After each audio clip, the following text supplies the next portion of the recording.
Yo, people, it's your boy Shelltastic, and I'm back again with another World Cup video for Shelltastic Sports. The last and the final and the last remaining quarterfinal tie I'm going to talk about is obviously England versus France.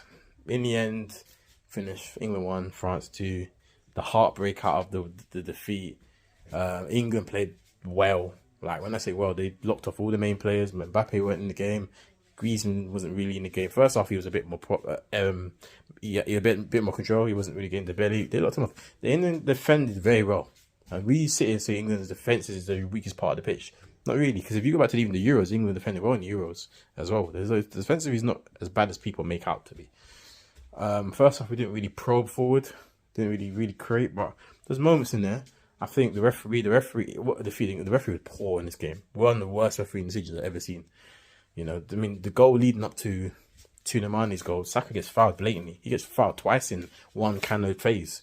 You know, there was in two phases, like one phase, and then he got his foot taken away from him. The referee standing there looking at it, and it's waves on like they say like nothing happened. He got absolutely kicked. The Upamecano didn't even get nowhere near the ball. He had a poor game, by the way. He looked so exposed. I look at that and think, why is Saliba not playing? Now I'm an Arsenal man, so Saliba resting, he got injured, but I think Saliba's levels about that guy. He just looked so nervous playing. But yeah, I just don't get that. And then obviously second half, England get the penalty. Saka, what another Arsenal boy. Nice play, looked bright and lively. Him and Foden looked like the liveliest players in that second half. Bellingham picked his game up as well. Got up, won the penalty, and then Kane obviously took the penalty, scored against his teammate Lloris in goal, which is always tricky because he knows you from inside the training daily, where you put your penalty and stuff like that. But Kane scored, and then I think, then Griezmann picked up a ball, and I think they were dominating. England had chances, and then Griezmann picked up a ball on the left-hand side, whipped it in, and Giroud, the work-code goal scorer for France, headed home 2-1 France, and then England, on another penalty, Mason Mount got, basically, he just got pushed to the floor by Hernandez, and he trying to make out it was a shoulder to shoulder. It wasn't. It was right in the back, and he knocked him over. It was a penalty. VAR had a review. Referee went to the monitor, and you know when they give it to the monitor, 9 times out of 10 they normally give the decision, which they did. And then you thought, oh, Kane again. Kane is a wonderful penalty taker. He's gonna blast. He really blasts one in. He knows. Obviously, Lloris knows him. He knows Lloris, and he skied it.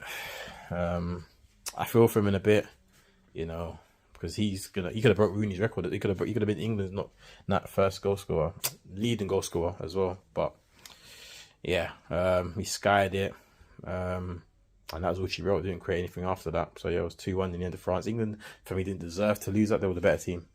So England have come in leaps and bounds, but in elite sport, it's always the fine margins. And obviously, we switched off for 2 moments, especially the Giroud goal. I think the first one was like the Saka shit should have been a foul on Saka, so that wouldn't even happen. But the second one, I just feel like Maguire not switched off, and Giroud, you can't let him have 3 headers in the box, really. Got in front of his man and not got that header. Typical Giroud header in the past Pickford, no chance, 2-1.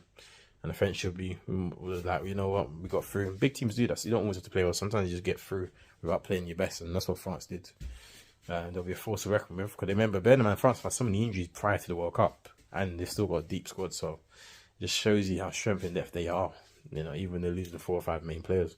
Some of them, maybe three, they would start in the first team. So you got to look at how deep their team is. So yeah, well done to the French. I'm lucky for England.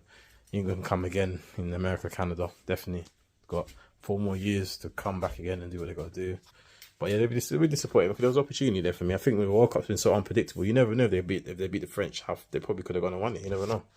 So a bit disappointed, man. But you know, keep your heads up high. Harry Kane, obviously, has to be a Tottenham boy, innit? To sky it. But nah, you know, obviously, I put club affairs up away, separate from this. This was the England thing. I thought unlucky for him, but yeah, I think the team England played well in the World Cup, and they played well, especially in this game as well. So I don't think you can criticise it too much. It's just one of them things where you just got to take your chances in football. Unfortunately, or any sport, if you don't take your chances, you get punished, and that's what happened to England. But yeah, what did you guys think? Did you think, guys, this was probably the most entertaining quarterfinal out of the lot? What did you guys think? Do you think it was the most entertaining? I can't get my words out. Quarterfinal, or you know, what did you think of the game? Do you think like me, England were the better team? But you know, being a better team doesn't always make you the team that's going to win the football game. You know, so yeah, what did you guys think? Leave in the comment section below. It's your boy Shelltastic. I'm back again with another video very soon. Peace.